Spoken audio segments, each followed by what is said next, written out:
क्या आपको पता है कि ताजमहल को 50 कुओं के ऊपर बनाया गया है और ताजमहल को बनाने वाले मजदूरों ने शाहजहां से नाराज होकर जानबूझकर ताजमहल में एक बड़ी गलती भी छोड़ दी थी। इस वीडियो में मैं आपको ताजमहल से जुड़े कुछ ऐसे रहस्यों के बारे में बताऊंगा जिन्हें जानकर आपके रोंगटे खड़े हो जाएंगे। तो इस वीडियो को लास्ट तक जरूर देखिए। ऐसा माना जाता है कि ताजमहल का निर्माण साल 1631 में शुरू हुआ था और साल 1653 में बनकर तैयार हुआ और इसे आज भी निर्माण कुशलता का एक विशाल नमूना कहा जाता है। शोधकर्ताओं ने इस पर कई शोध किए हैं और उनका मानना है कि ताजमहल के नीचे 1000 से भी ज्यादा कमरे हैं। उनका मानना है कि ताजमहल जितना ऊंचा है, धरती के अंदर उतनी ही गहराई तक बनाया गया है। जिस जमाने में ताजमहल को बनाया गया था, उस जमाने में किले से बाहर निकलने के लिए कई रास्ते बनाए जाते थे और ऐसा ही ताजमहल के अंदर भी है। इसके नीचे से एक रास्ता भी है जो कहीं बाहर निकलता है, लेकिन ताजमहल के रहस्यमय तहखानों की तरह उस रास्ते को भी शाहजहां के समय से ही बंद करवा दिया गया। आपको यह जानकर जरूर हैरानी होगी कि ताजमहल का रंग भी बदलता है। दिन के अलग अलग पहर के हिसाब से ताजमहल भी अपना रंग बदलता रहता है। सुबह देखने पर ताज गुलाबी दिखता है, शाम को दुधिया सफेद और चांदनी रात में सुनहरा दिखता है। ऐसा सफेद संगमरमर पर सूरज और चांद की रोशनी पड़ने के कारण होता है। ऐसा कहा जाता है कि ताजमहल के निर्माण के वक्त भूत और चीनी इसकी नींव नहीं रखने देते थे। वे बार बार इसे ध्वस्त कर देते हैं और कारीगरों को डराकर भगा देते थे। ऐसे में शाहजहां ने भूत जिन्न को वहां से भगाने के लिए इमामों की राय ली। इमामों ने शाहजहां को 12 में बुखारा शहर के पीर हजरत अहमद बुखारी को बुलाने का सुझाव दिया था। तब बादशाह के बुलावे पर पीर अपने 4 भाइयों और सैकड़ों सहायकों के साथ आगरा आए। चारों पीर बंधुओं ने आगरा में ताजमहल के न्यू परिसर में पहुंचकर कुरान के करने पड़े थे। इसके बाद शाहजहां के हाथों नींव रखवाकर ताजमहल को बनवाने का काम शुरू कराया गया। तब कहीं जाकर इसका निर्माण शुरू हो सका। इन 4 पीर बंधुओं की मजार ताजमहल के चारों तरफ बनी हुई है। माना जाता है कि जब तक यह मजार यहाँ है, ताजमहल और कुछ भी नहीं होगा। साल 1934 में दिल्ली के एक निवासी ने दीवार पर एक छेद के जरिए ताजमहल के तहखाने के अंदर जो कमरे थे उसमें झांक कर देखा था। इस आदमी ने देखा कि वह कमरा स्तंभों से बना एक बड़ा हॉल था और वह स्तंभ हिंदू देवी देवताओं की मूर्तियों से भरा पड़ा था। उस आदमी के अनुसार कमरे में रोशनदान बने हुए थे जो आमतौर पर बड़े हिंदू मंदिरों में देखने को मिलते हैं। उन रोशनदानों को संगमरमर के पत्थर से ढका गया था, जिसे देखकर लगता है कि किसी ने वहाँ हिंदू मूल को छुपाने का पूरा प्रयास किया था। वहाँ का स्थानीय लोगों का भी मानना है कि ताजमहल पहले एक हिंदू मंदिर था जो तेजो महालय नाम से प्रसिद्ध था।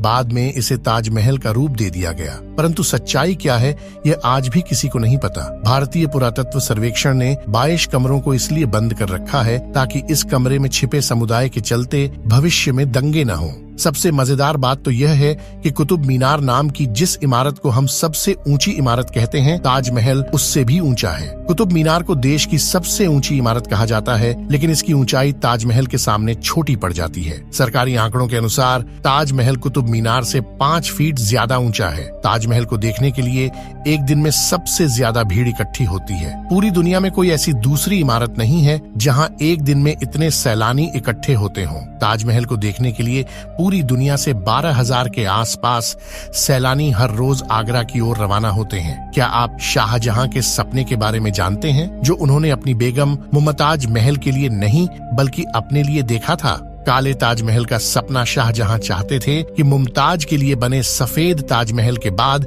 वे अपने लिए काला ताजमहल बनवाएं। लेकिन जब उन्हें उनके बेटे औरंगजेब ने कैद कर लिया तो यह सपना हमेशा के लिए सपना बनकर ही रह गया। यदि ताजमहल की मीनारों पर गौर किया जाए तो आप देखेंगे कि चारों मीनारें सीधी खड़ी न होकर एक दूसरे की ओर झुकी हुई हैं। इमारतों का झुका हुआ निर्माण बिजली और भूकंप के दौरान मुख्य गुंबद पर न गिरने के लिए किया गया था। कुछ लोग तो कहते हैं कि चारों मीनारें गुंबद को झुककर सलाम कर रही हैं, इसीलिए झुकी हुई हैं। कहा जाता है कि जिन मजदूरों ने ताजमहल को बनाया था, शाहजहां ने उनके हाथ कटवा दिए थे। लेकिन इतिहास में वापस लौटा जाए तो ताजमहल के बाद भी कई इमारतों को बनवाने में उन लोगों ने अपना योगदान दिया था जिन्होंने ताजमहल बनाया था। उस्ताद अहमद लाहौरी उस दल का हिस्सा थे जिन्होंने ताजमहल जैसी भव्य इमारत का निर्माण किया था और उस्ताद अहमद की देख रेख में लाल किले का निर्माण कार्य शुरू हुआ था। कहा जाता है कि ताजमहल शाहजहां ने नहीं बल्कि समुद्रगुप्त ने बनवाया था। जिस जगह पर हम आज की तारीख में ताजमहल जैसी भव्य इमारत को देख पा रहे हैं, वहाँ पहले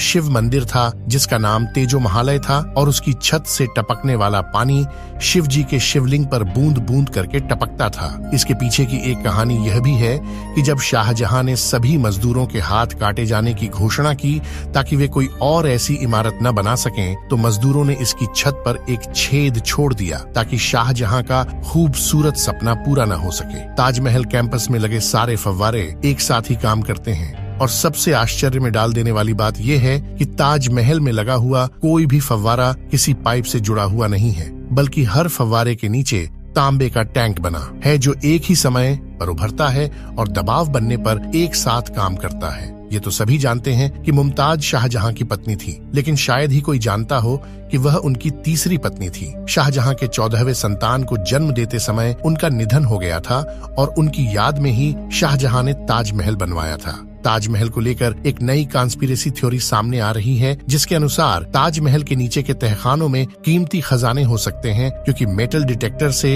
इनके नीचे कई तरह की धातुएं होने की पुष्टि हुई है। लेकिन आर्कियोलॉजिस्ट का मानना है कि इसके अंदर कई ऐसे ऐतिहासिक दस्तावेज भी हो सकते हैं जो हमारे इतिहास को बदल सकते हैं। इन तहखानों की खोजबीन की खबरें तो काफी आईं, लेकिन कभी इन्हें खोला नहीं जा सका। इनमें से कई दरवाजे तो खोले गए, लेकिन बाद में उन्हें बंद कर दिया गया। आज सभी लोग सेल्फी के दीवाने हैं, लेकिन जॉर्जी हैरिसन नाम के इस व्यक्ति ने फिश आइलैंड की मदद से उस समय सेल्फी ली थी जब सेल्फी का दौर नहीं था, यानी ताजमहल के साथ पहली सेल्फी जॉर्ज हैरिसन ने ली थी। ये थे दुनिया के सबसे बेहतरीन इमारत ताजमहल से जुड़े कुछ ऐसे इंटरेस्टिंग फैक्ट्स जिन्हें बहुत कम लोग जानते हैं। अगर आपको ये फैक्ट्स पसंद आए हों तो इस वीडियो को लाइक करें, अपने दोस्तों के साथ शेयर करें और ऐसे इंटरेस्टिंग वीडियोस देखने के लिए इस चैनल को सब्सक्राइब कर लें और बेल आइकन को प्रेस कर लें ताकि जब भी मैं कोई नया वीडियो अपलोड करूं तो आप तक सबसे पहले पहुंच पाए।